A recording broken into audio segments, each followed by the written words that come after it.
오늘은 팔복의 네 번째 시간, 의에 줄이고 목마른 자는 복이 있나니 그들이 배부를 것이미요라는 말씀을 가지고 함께 말씀을 나누고자 합니다. 몇 년 전부터인가 많은 사람들이 음식에 대한 관심이 부쩍 늘었습니다. 유튜브, TV를 보면 먹방 프로그램이나 요리 경연대회가 굉장히 많이 방영하는 것을 볼 수 있죠. 이번에 말씀을 준비하면서 2025년 5월 현재 잘 나가는 먹방 유튜버들은 도대체 얼마를 벌까 문득 궁금해져서 찾아보았습니다. 먹방 유튜버들, 여러분들이 생각하기에 먹방 유튜버들 한 달에 얼마 정도 벌 것 같습니까? 우리가 추측이란 건 할 수 있죠. 뭐 5만 원, 뭐 10만 원, 뭐 1,000만 원. 제가 2025년 그 먹방 유튜버들 탑 3를 한번 찾아보았는데요. 3위가 설기영이라는 먹방 유튜버예요. 구독자 수가 무려 1,530만 명. 월 수익이 무려 2억 8천만 원입니다. 3위가요. 3위예요, 3위. 예, 벌써 놀라시면 안 됩니다. 2위가 찌양이라는 먹방 유튜버 있는데요. 이 찌양 먹방 유튜버는 월 수익이 3억 5천만 원입니다. 자, 그렇다면 1위는 얼마일까요? 네, 제인이라는 먹방 유튜버인데요. 월 수익이 3억 8천만 원입니다. 여러분, 먹는 걸로 3억을 버는 거예요. 그렇죠? 저는 아무리 먹어도 100원도 못 버는데 이 사람들은 무슨 1억, 2억, 3억. 네, 대단하지 않습니까? 이처럼 먹방 유튜버들이 정말 많은 돈을 법니다. 그만큼 많은 사람들이 관심을 가지고 보고 있다는 의미이기도 하죠. 우리 인간은요, 음식, 먹는 거에 대한 굉장히 큰 갈망과 열망을 가지고 있습니다. 물론 그렇지 않는 분들도 간혹 있어요. 마치 음식은 내 삶의 연료일 뿐이다. 뭘 먹든 전 상관없어요. 그냥 내 에너지를 비축하기 위해 먹는 겁니다 라고 말하는 분도 있겠죠. 그러나 아마 대부분의 사람들은 뭔가 먹고 싶은 것, 내가 좋아하는 것, 반찬에 대한 갈망이 있습니다.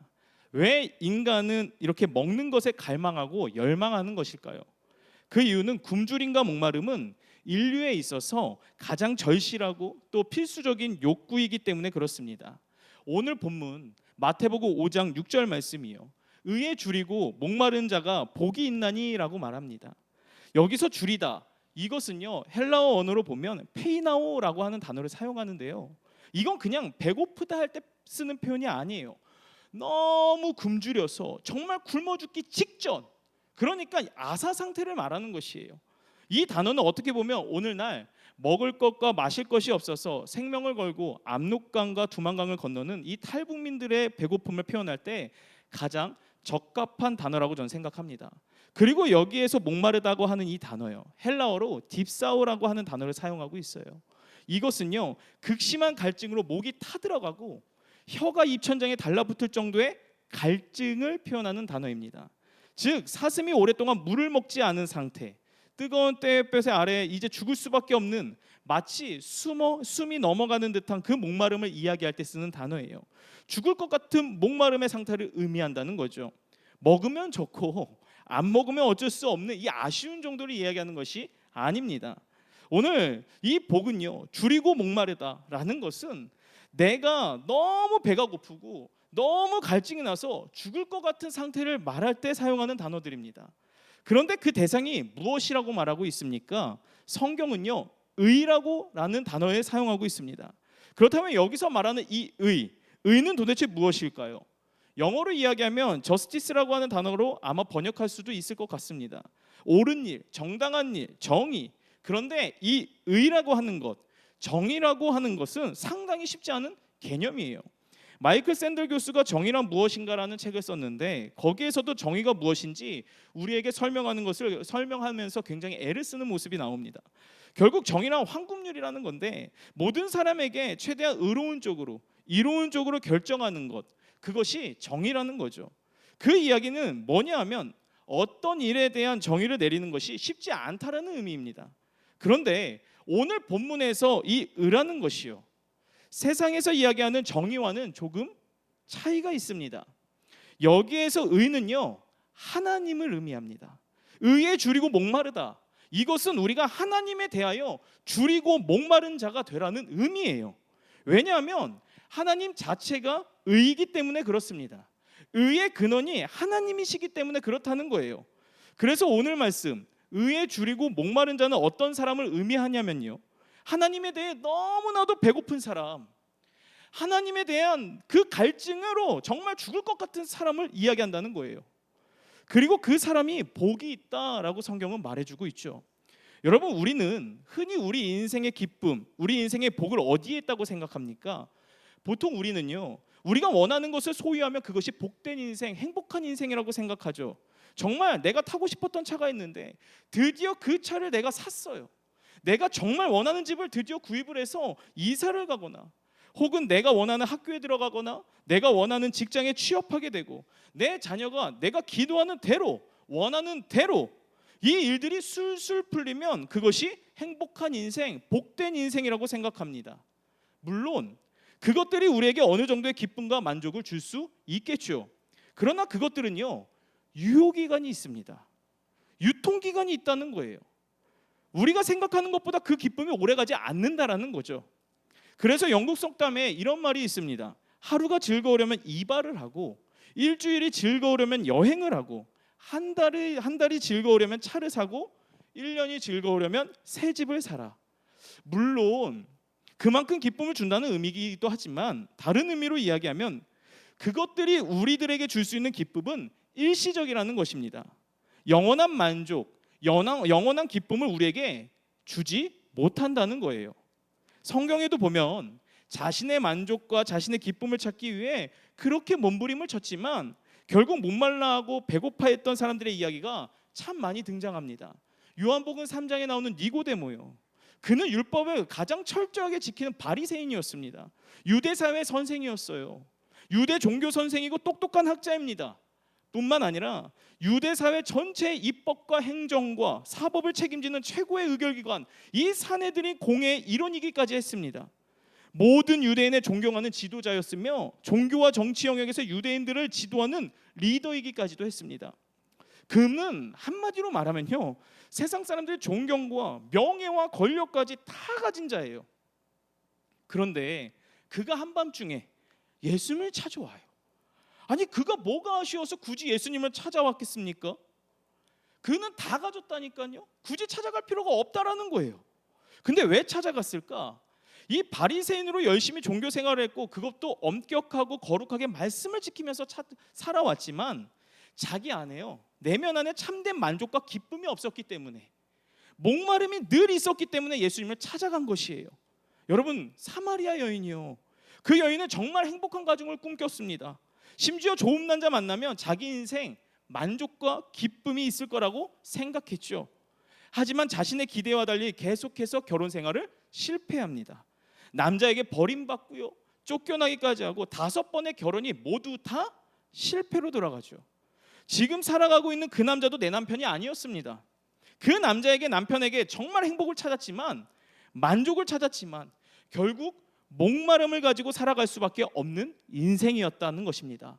또 한 사람의 인물만 보겠습니다. 삭개오요. 그의 직업은 세리였습니다. 사람들의 멸시천대를 받은 자였어요. 돈이 있으면, 돈이 다 있으면, 돈만 있으면 행복할 줄 알았어요. 근데 어떻습니까? 돈이 많아졌고 부자가 되었지만 그의 인생에 여전히 채워지지 않는 목마름의 문제가 있었습니다. 그래서 예수님이 오셨다는 이야기를 듣고 예수님을 보기 위해 돌 무화과 나무까지 올라가 인생에 채워지지 않는 그 목마름의 문제, 갈증의 문제를 해결하기 위해서 예수님 앞에 나아가는 모습을 우리는 성경을 통해 볼 수 있죠. 그런데 여러분, 우리도 마찬가지 아닐까요? 겉으로 보기엔 괜찮아 보이는데 어느 순간 문득 내 안에 채워지지 않는 갈증, 이 불안이 몰려오고 염려하게 되고, 그 속에 채워지지 않는 무언가로 인하여 마음이 공허해지고 힘들어하는 시간들이 다 있지 않냐는 거예요. 요즘 현대인들이 왜 우울함과 불안 증세에 시달립니까? 왜 공황장애가 현대인이 겪는 심각한 질병 중 하나라고 이야기합니까? 내 안에 여전히 채워지지 않는 무언가, 그것 때문에 여전히 불안해하고 염려하고, 그래서 흔들릴 수밖에 없는 그것이 바로 우리의 모습이 아닌가 생각해 봅니다. 여러분, 세상은요, 그것을 채우는 여러 가지 방법들에 대해서 늘 이야기하죠. 그러나 우리가 기억해야 될 것은요, 그것들이 우리의 인생의 참 만족과 기쁨, 평안을 주지 못한다는 거예요. 아무리 좋은 강의를 듣고 좋은 사람들의 조언을 들어도 내 마음 가운데 평안과 만족이 채워지지 않는다라는 거죠. 그런 점에서 시편 34편 9절부터 10절 말씀을 보면 우리에게 이렇게 말합니다. 9절은 제가, 10절은 여러분들이 읽겠습니다. 너희 성도들아 여호와를 경외하라. 그를 경외하는 자에게는 부족함이 없도다.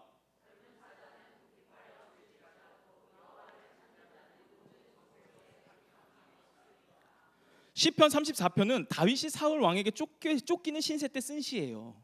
다윗이 목숨을 부지하기 위해 이 블레셋 왕 아비멜렉에게 찾아가 자신의 목숨을 구걸하죠. 심지어 어떻게까지 했습니까? 침을 흘리며 미친 사람처럼 행동하기까지 했습니다. 다행히 목숨을 건지긴 하죠. 근데 그 상황은 굉장히 비참해 보입니다. 너무 부끄럽고 힘든 상황이에요. 그런데 다윗이 뭐라고 고백하고 있습니까? 저는 부족함이 없습니다. 왜냐하면 하나님께서 나에게 지금 이 순간에도 모든 것으로 채우시기 때문에 그렇습니다 라고 고백하는 거예요. 여러분, 다윗은요 10여 년이라는 그 세월 동안 도망자 신세로 살아가죠. 그는 모든 것이 부족했습니다. 그러나 다윗이 고백했던 것은요, 죽을 것 같은 순간에 피할 길을 내시는 하나님, 도울 손길에 하나님께서 허락하여 주시고 필요한 모든 것을 때에 따라 공급해 주시는 하나님, 그 날개 아래 나를 숨기시고 피할 길을 내시는 하나님의 은혜를 날마다 경험했기 때문에 저는 부족함이 없습니다라고 고백한다는 것입니다. 더 놀라운 것이 무엇인지 아세요? 시편 34편 9절 앞절 8절 말씀을 보면 놀라운 고백을 합니다. 우리 8절 말씀 다 같이 읽겠습니다. 너희는 여호와의 선하심을 맛보아 알지어다. 그에게 피하는 자는 복이 있도다. 아멘. 다윗은 절망적인 순간에서 뭐라고 고백합니까? 너희는 여호와의 선하심을 뭐해라? 맛보아 알지어다. 어떻게 이런 고백을 할 수 있겠습니까? 도망자 신세에서 목숨을 하루하루 부지하고 있는 상황에서 어떻게 이런 고백을 할 수 있을까요? 방금 10절 말씀 보았듯 젊은 사자는 궁핍하여 줄일지라도 여호와를 찾는 자는 모든 좋은 것에 부족함이 없으리로다. 아멘이십니까? 그렇게 하나님을 열망하고 그분의 선하심을 맛보아 알면 그 모든 건 다 해결된다, 저절로 해결된다라는 것을 다윗은 경험했고 알았다는 것이에요. 신약 성경도 보면요, 예수님께서 비슷한 말씀을 굉장히 많이 말씀하세요. 요한복음 4장 13절에서 14절 말씀인데 13절은 제가, 14절은 여러분들이 읽겠습니다. 예수께서 대답하여 이르시되 이 물을 마시는 자마다 다시 목마르려니와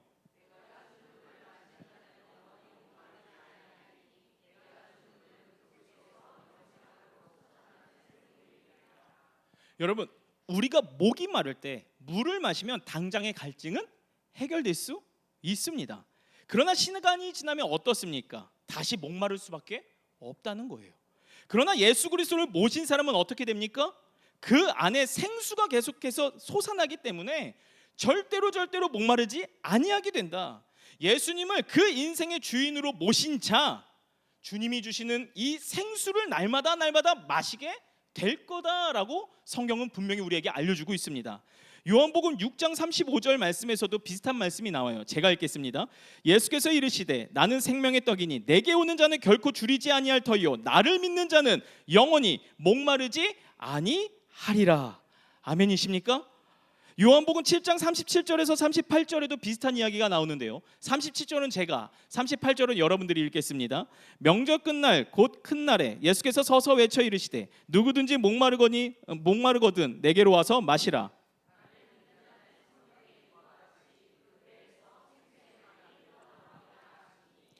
여러분, 주님께서 우리 인생의 목마름과 배고픔의 문제를 어떻게 해결할 수 있다고 거듭 말씀하고 계십니까? 주님께 나아오는 자, 주님께 피하는 자, 주님을 믿는 자, 주님께 줄이고 목마른 자, 그래서 주님께 나오는 자는 영원한 생수, 생명의 떡을 너희에게 줄 거다라고 거듭 우리에게 말해주고 있습니다. 누가복음 15장 말씀을 보면요, 다 아시는 집 떠난 탕자 아들의 이야기가 나오죠. 둘째 아들이 아버지께 자기 몫의 유산을 달라고 합니다. 이것은 그 당시에 엄청난 죄였어요. 당시 유대인들의 시각으로 보면 그것은 아버지가 죽기를 바라는 것과 같은 행위를 한 것이죠. 유산을 주지 않고 내쫓을 수도 있지만 아버지는 순순히 이 둘째 아들의 요구대로 유산을 주죠. 둘째 아들 유산을 받아 먼 나라로 가서 잘 살 줄 알았습니다. 아버지의 간섭도 없고 잔소리도 없고 이제 아버지의 유산으로 행복하게, 그것도 자유롭게 잘 살 수 있을 거라 생각했죠. 그런데 여러분, 아버지를 떠난 인생, 그 인생의 결과는 무엇일까요? 누가복음 15장 14절 말씀 우리 함께 읽겠습니다. 다 없앤 후 그 나라에 크게 흉년이 들어 그가 비로소 뭐 한다고 고백합니까? 궁핍한지라. 마치 하나님을 떠나서 잘 살 수 있을 거다, 행복할 수 있을 거다 생각하지만 마지막 그의 결론은요, 그가 비로소 궁핍한지라입니다. 그때 이 아들의 상황이 어디까지 떨어지는지 아세요? 돼지 치는 일. 유대인들은 그 돼지가 부정하다 그래서 가까이 가는 것조차도 꺼려했는데 이 둘째 아들이요, 돼지 치는 일을 하고 있습니다. 그런데 얼마나 배고픈지 돼지들이 먹는 이 쥐엄나무 열매를 먹으려고 하는데 그것마저도 허락되지가 않습니다. 그때 둘째 아들이 무엇을 떠올리는지 아십니까? 그 아버지의 집에 풍요로움을 떠오르기 시작해요. 내 아버지의 집에는 양식이 풍족한 품꾼이 얼마나 많은가, 나는 여기서 줄여 죽는구나. 그러면서 나를 아버지 집에, 그 하인 중에 하나라도 나를 받아주기를 원하는 마음으로 아버지께로 다시 돌아갑니다. 정말 염치 없이 아버지 집으로 돌아갔을 때 아버지의 반응이 어땠나요? 아들이 아버지를 보기 전 아버지는요, 저 멀리서 그 아들을 기다리고 있었어요.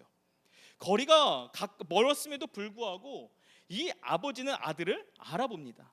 그리고 어떻게 합니까? 만신창이가 된 이 아들에게 달려와서 안아줍니다. 심지어 그를 위해 새 옷을 입히고요, 새 신발을 신기고, 그리고 가락지를 끼우고 그 아들을 위해 잔치를 베풀었다라는 거죠. 여기에서 우리가 알 수 있는 것이 무엇입니까? 우리의 인생의 목마름과 궁핍함은 무엇을 통해 해결할 수 있을까요? 아버지 집에 돌아갈 때부터예요. 우리는 이거는 반드시 기억해야 합니다. 아버지를 떠난 인생은요, 궁핍해지는 거예요. 그러나 아버지께로 다시 돌아오면 아버지의 집에 풍요로움을 누릴 수 있다는 사실을 반드시 믿으시길 바랍니다. 근데 문제는 이 생수의 근원 되시는 하나님을 우리는요, 버리고 살아간다는 거예요. 예레미야 2장 13절 말씀도 함께 살펴보았으면 좋겠는데요. 우리 함께 읽겠습니다. 내 백성이 두 가지 악을 행하였나니 스스로 웅덩이를 판 것인데 그것은 그 물을 가두지 못할 터진 웅덩이들. 예레미야 2장 13절 말씀에 하나님께서 이스라엘 백성들의 수많은 죄악에도 불구하고 딱 두 가지로 요약해서 말해주죠. 첫 번째가 무엇입니까? 너희가 생수의 근원 대신 나를 버렸다라는 거예요. 그리고 말합니다. 생수를 찾아다닌다고. 하나님께서 생수의 근원 되시는 자기 자신을 그들에게 주었음에도 불구하고 이스라엘은 생수의 근원 되신 그 하나님을 버렸습니다. 그리고 목마르다고 다른 곳에서 찾아다닌다는 거예요.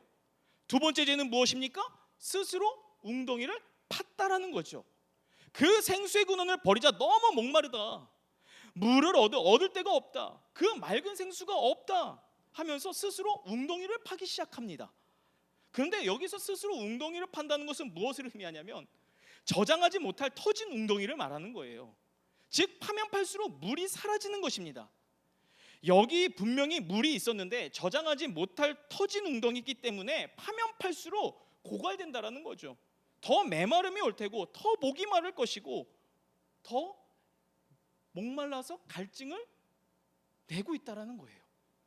그래서 우리는요, 생수의 근원 되시는 하나님을 갈망해야 됩니다. 하나님에 대해 우리는요, 늘 목말라 해야 한다는 거예요. 저는 오늘 이 본문 말씀을요, 유진 피터슨 목사님이 쓰신 메시지 성경으로도 한번 살펴보았습니다. 근데 이렇게 번역하고 있더라고요. 한번 들어보세요. 하나님께 입맛이 당기는 너희는 복이 있다. 그분은 너희 평생에 맛볼 최고의 음식이요 의료다.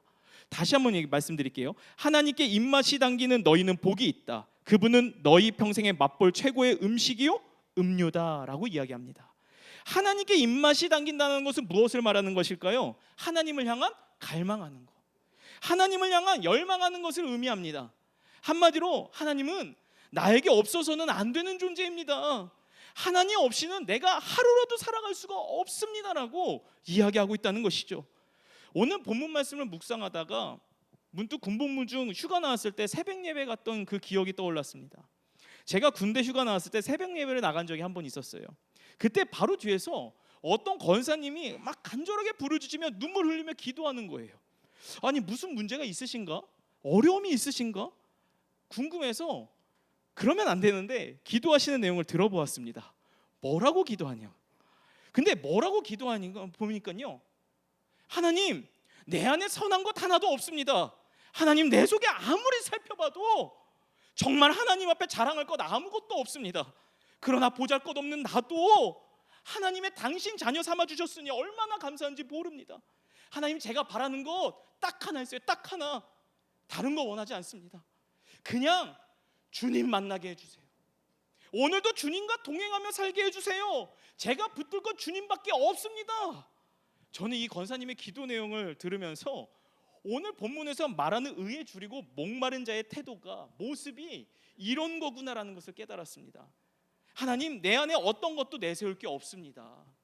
선한 것이 하나도 없어요. 저는 주님이 필요합니다. 주님밖에 없습니다. 주님 오늘도 주님 만나게 하여 주시옵소서. 주님이 주시는 그 기쁨이, 주님이 주시는 평안이, 주님이 주시는 만족이 있기를 원합니다 라고 간절하게 기도하는 자가 바로 여러분 의에 줄이고 목마른 자다라고 오늘 성경은 우리에게 분명히 알려주고 있다는 거예요. 그래서 시편 42편 1절은 이렇게 말하지 않습니까? 우리 시편 42편 1절 말씀 우리 함께 읽겠습니다. 하나님이여 주를 찾기에 갈급하니이다. 여러분 하나님께서 사슴이 시냇물 찾기에 갈급한 같이 주를 찾기에 간절하게 부르짖는 인생에게 하나님의 복을 부어주시지 않겠습니까? 만일 우리가 생각하는 정의, 의로운 사람이라고 생각하면 어쩌면 가장 잘 맞는 사람들은요 바리새인들, 서기관들일 거예요. 그 사람들은요 어려서부터 말씀도 알았고요 그 율법을 철저히 지키고 아주 유명한 사람들이에요. 바리새인들이 얼마나 말씀을 잘 지켰냐면요, 다른 유대인들이 그들을 존경할 정도라고 성경은 말합니다. 그들은 목숨처럼 율법을 지키며 살아왔던 자들이에요. 만일 의로운 사람이 복이 있다 하면 이 바리새인과 서기관 사람들이 복된 사람이겠죠. 예수님의 칭찬을 받을 만한 자들입니다.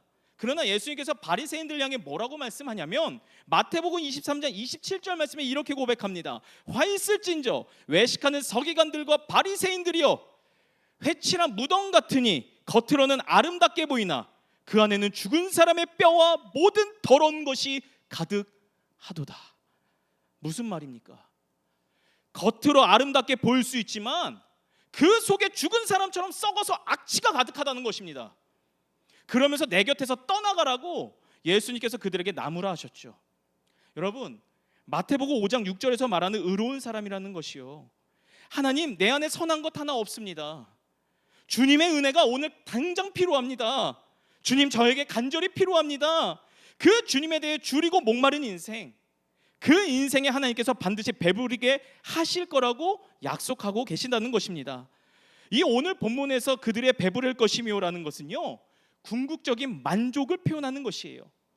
하나님을 갈망하고 하나님을 향한 목마른 인생은 행복한 사람이다. 왜냐하면 하나님께서 궁극적인 만족을 허락해 주시기 때문이다 라고 이야기해 준다는 것이죠. 사랑하는 성도 여러분, 여러분은 정말 매일같이 주님 앞에 간절한 마음으로 나아가고 계십니까? 오늘 필요한 은혜를 날마다 구하며 살아가고 계시냐는 거예요. 혹시 어제 받은 은혜로 오늘 살려고 하지는 않으십니까? 몇 달 전, 아니 몇십 년 전에 주님을 만났던 그 은혜로 오늘을 살아가고 내일도 살아갈 수 있다고 착각하고 있지는 않으십니까? 우리가 오늘 본문을 통해 반드시 깨달아야 합니다. 어제는 어제 필요한 은혜를 하나님이 부어주시는 거예요. 오늘은 어제와 상황이 다 다르죠. 우리는 오늘 필요한 은혜를 구해야만 하는 것이에요. 그러기 위해서는 내 안에 가난한 마음, 갈급한 마음이 있어야 된다는 것이죠. 주님을 향한 갈망, 주님을 향한 열망, 그것이 우리들의 삶 속에 있을 때 성경은 우리에게 분명하게 말해줍니다. 복된 인생이라고. 그래서 우리는요 8월에 있는 이 비전 컨퍼런스, 의도적이지 않습니다. 진짜 신실하게 묵상하다가 떠올라서 저는 이 비전 컨퍼런스가 우리의 절호의 찬스라고 믿습니다. 왜 절호의 찬스입니까? 주님을 만나는 자리 아닙니까? 은혜를 경험하는 자리, 목마름을 회복할 수 있는 자리, 무엇보다 내가 변화될 수 있는 자리이기 때문에 저는 이 자리가 절호의 찬스라고 믿습니다. 여러분, 0이라는 숫자에는 아무리 많은 수를 곱해도 그 결과는 뭐가 나올까요? 0이 나오죠. 하지만 많은 수에 1을 곱하면 어떨까요? 곱한 만큼의 숫자가 나옵니다. 즉 1억 곱하기 1억은 1억이 되는 것이에요. 내가 해야 할 최선의 1을 할 때, 최선의 1을 할 때 하나님이 예비하신 은혜와 기적을 경험할 수 있을 거라 저는 믿습니다. 그러나 내가 아무것도 하지 않으면요, 당연히 아무 일도 일어나지 않는 거예요. 하나님이 정말 내 삶에 필요하다면, 하나님이 없으면 나는 살아갈 수 없다면 그 어떤 방해에도 굴하지 않고 은혜의 자리를 사수하시길 바랍니다. 은혜의 자리를 사모하는 자에게 하나님의 놀라운 기적과 은혜가 있으며 주님이 주시는 영원한 그 목마르지 않는 생수를 주님께서 직접 우리에게 마시게 하실 것입니다. 바라기는 이번 비전 컨퍼런스 모두 다 참여하셔서 누가 부추겨서 하지 마시고, 그래, 내가 하나님을 향한 갈망이 있었지, 나에게 진짜 주님이 어디에 계시지? 안 계신 것 같아. 내가 정말 주님 없으면 난 살아갈 수 없어. 그러면 오늘 당장 나가시면서 이 신청서 작성하셔서 사무실로 제출해 주시길 바래요. 웃으라고 말씀드리는 게 아니라 정말 그 마음을 가지고, 사모하는 마음을 가지고 참여하셨으면 좋겠습니다. 저는요, 이거 참여하면 진짜 주님께서 기적을 경험케 하실 거라고 믿습니다. 하나님을 만나는 자리, 그 은혜의 자리를 사수하는 저와 여러분들 되기를 주님의 이름으로 축복드립니다. 말씀을 맺겠습니다. 2002년 한일 월드컵 경기를 기억하시나요? 모든 시민들이 거리와 광장에 나와서 세상을 붉게 문들었습니다. 당시 한국팀은 그 전까지만 해도 16강 진출하기는커녕 1승도 못했던 나라였어요. 폴란드와 예선전 기억나시죠? 폴란드와 경기에서 2대0, 그리고 미국과의 동점이었습니다. 마지막은요, 포르투갈 경기했는데 1대0으로 기적같이 그 조에서 1위로 올라갔습니다. 그때 선수들은 세상을 다 얻은 것 마냥 열광했어요. 그리고 16강 진출했을 때는요, 많은 사람들이 야, 잘했다 우리가 한 번도 못해본 승리를 이제 보았다, 이 정도면 됐어 이렇게 이야기까지 나왔어요. 또한 선수들도요, 이 정도만 해도 우리 충분히 잘했어 생각했어요. 근데 8강 올라갈 즈음 히딩크 감독이 인터뷰를 하나 하는데요, 그때 뭐라고 말하냐면 I'm still hungry, 나는 아직도 배고프다. 무슨 말이에요? 나는 아직도 갈망하고 있다는 거예요. 히딩크 감독은 8강을 넘어 4강 그 이상을 꿈꾼 것입니다. 그의 모습에 선수들은 각성하죠. 이 정도면 됐다 안주하려고 하는 마음에서 그들은 이기기 위해 최선을 다하면서 4강까지 올라갔다는 것이에요. 여러분, 신앙은요, 안주하는 것이 아니에요. 오늘 은혜 받았으니까, 내가 이 정도 신앙생활 했으니까, 하나님께 기도했으니까 이제 됐다, 이 정도면 주님께서 봐도 훌륭하지, 나는 충분해. 아닙니다. 어제 받은 은혜로 오늘을 살아가는 것 아니라 어제 받은 은혜는 어제를 살아가는 것이에요. 우리가 왜 매일같이 죄의 유혹에 넘어집니까? 오늘을 살아갈 은혜가 없기 때문에 그렇습니다. 그래서 우리는요, 매일같이 하나님을 갈망해야 합니다. 사모해야 합니다. 하나님께 더 가까이 나아가야 합니다. 왜냐하면 우리는 하나님의 은혜가 없으면 오늘 하루도 살아갈 수 없기 때문에 그렇습니다. 넘어질 수밖에 없기 때문에 그렇습니다. 의에 줄이고 목마른 자는 복이 있나니 그들이 배부를 것이요. 바라기는 매일매일 의에 줄이고 목마른 자로 주님께 나아감으로 목마름을 채워줄 수 있는 이 생수의 강이 여러분들의 심령 안에 가득가득 넘치기를 주님의 이름으로 축복드립니다.